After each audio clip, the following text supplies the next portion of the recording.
hearing lately from people who feel like the relationship's over. There was that last big fight, like the final straw, and they're like, this is it. I don't think there's anything else I can do. She wants a divorce. He already left. It's over. Right? I'm hearing this a lot, and I'm hearing a lot of people giving up on relationships. And frankly, there's a few things you should think about before giving up on a relationship. That's what this video is all about today, guys. I'm Rachael Sloan. I help anxious people save their marriages by overcoming their intrusive and obsessive thoughts in just 30 days. And lately, I've been hearing this from a lot of people I'm talking to. I just had a wonderful fellow tell me, after years of marriage, I don't know. He was like, maybe you could help me, but I don't think so. I think it's too late. I think she means it this time. I messed up for the last time. I got jealous for the last time. She's not talking to me. She said she wants a divorce. It's been 7 years. 7 years of marriage. And this guy just feels like it's over. This is the final straw. I've pushed it too far.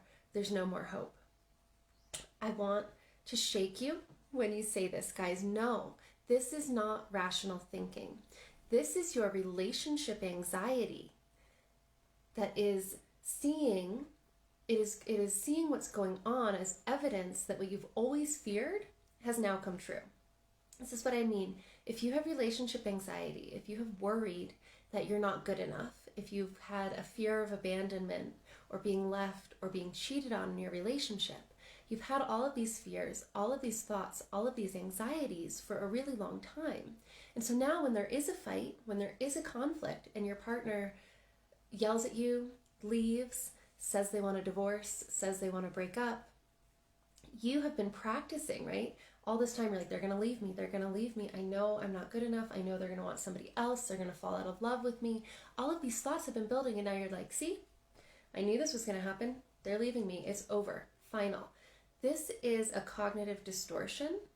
It's a form of irrational thinking because you have set up in your brain a way of thinking, and now all you can see is how this is evidence that you were right, that this was always doomed. What you've always feared would happen is now coming true. But you guys, you have to remember that what you think about your relationship is the foundation for everything you feel, everything you do, and everything you create in that relationship. So if you want to save that relationship, if you want to change the relationship, if you don't want the relationship to end, you have to change the way you're thinking. I am not talking about law of attraction or like any woo-woo manifestation stuff here.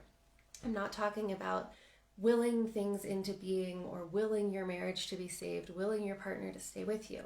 What I'm talking about is how your thinking directly impacts the way you show up in your relationship and the results you get. So in this case, if you have spent years thinking, I'm not good enough for them, they're going to leave me for someone else, I always get left, right? I always get cheated on. And then you have a big fight, a big blowout, your partner storms out or leaves, and you think, well, see, I knew it. This has always been coming. This is just evidence, right? They don't love me anymore. This is over. How do you feel when that happens, when those are your thoughts? You probably feel hopeless. And when you feel hopeless, what do?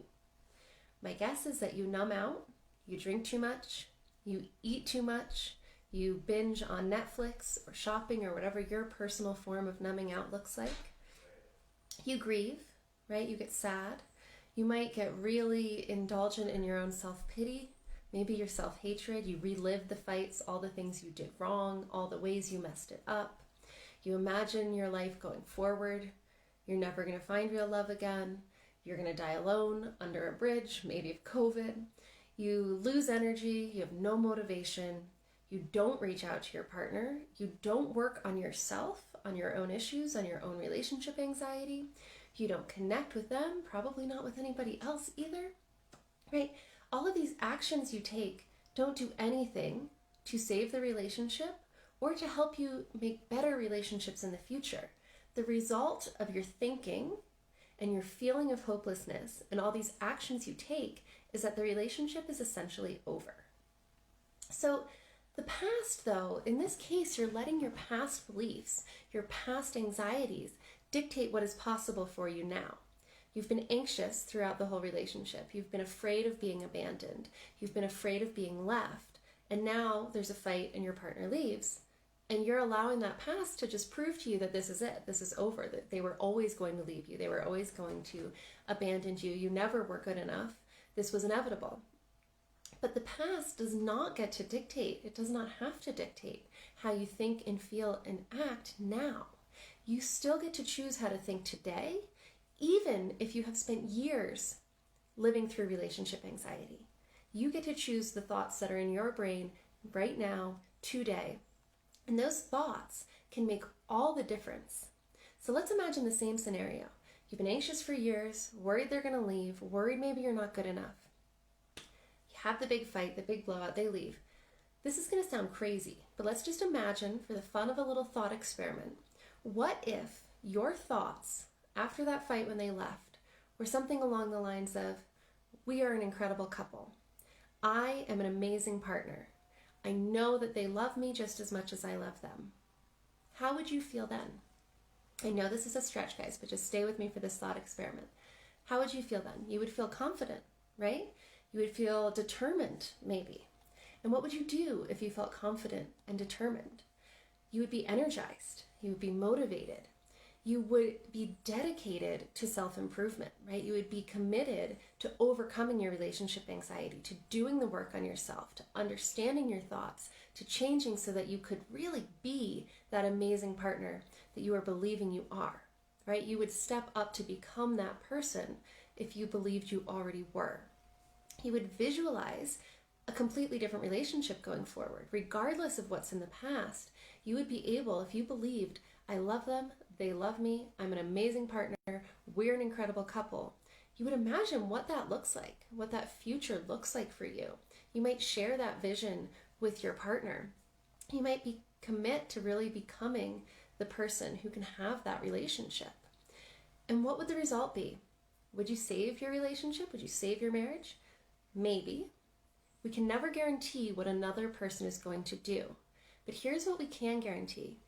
Even if they still leave, even if you get divorced, even if you break up, even if they never move back in, you will have become the kind of partner that you want to be in a relationship. You will have become the kind of person who will seek out and commit to and actively create the kind of relationship you want, because you will have dedicated yourself to being that amazing partner that you took the step to believe you could be. Right? So if you hold on to this defeatist thinking, I know I'm not good enough, I never was good enough, I always get left, everyone always leaves me, I'm going to end up alone. Hold on to that way of thinking. Your results are never going to change. Your relationships are never going to change. It doesn't matter if this one ends and you start a new one. If you don't attack that way of thinking, if you don't start making changes in the way you're thinking, you are going to relive these same unhappy relationships over and over again. It doesn't really matter who your partner is. Nothing can change until your thoughts do.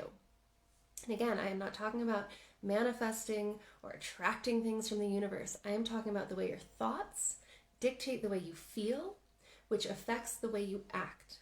That is it. There's no woo-woo here, right? We're not putting out vibes and pulling in things we want in the universe. No, we're changing the way we think so that we change the way we feel, so that we naturally show up for ourselves and for other people differently. So if you want your reality to change, if you want your marriage or your relationship to change, whether you keep this partner, whether they stay with you or come back to you, even if they don't, you must change your thoughts first. You must fight to believe in something that you don't quite have evidence for yet. And I know this can be a challenge for a lot of us, but you have the power. You've got to shake out of victim mode. Stop wallowing. Stop saying, yeah, this proves it. I knew this was coming, right? That just leads you to giving up. And not just giving up on this relationship, but giving up on yourself and giving up on the hope for anything better for yourself in the future. So don't give up. Find the power within you. I am an amazing partner. We are an amazing couple. How would that feel? How would you act? How would that play out in your life? Guys, for those of you watching live, if you have any questions about this or anything else, please feel free to type them in. I'd love to answer any questions I can for you, because I know this concept can be a little bit confusing when you first engage with it. And for those of you joining us later, I'm Rachael Sloan.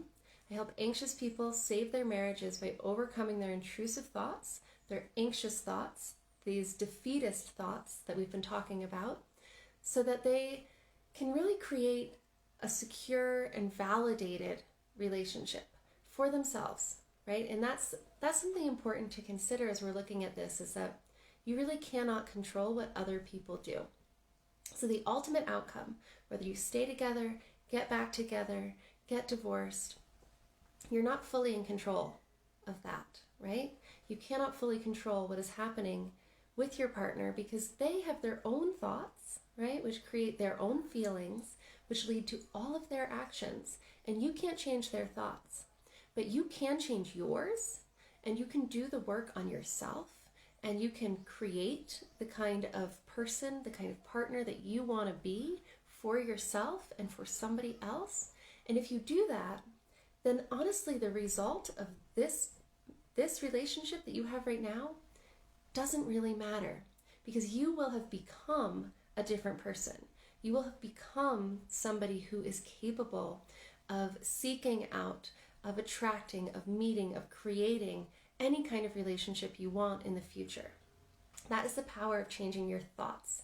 It doesn't give you control over somebody else, right? This isn't manifestation. It's not like you're going to visualize a perfect marriage and then magically everything's going to be okay and your partner's going to change and it's all going to be perfect. It's not that kind of manifestation, but it is about changing your thoughts so that you change the way you feel, so that you show up as the kind of person you want to be for yourself, for your life, and for your relationships. Guys, thank you so much for joining me. I really hope this is helpful, and I hope to see you again soon.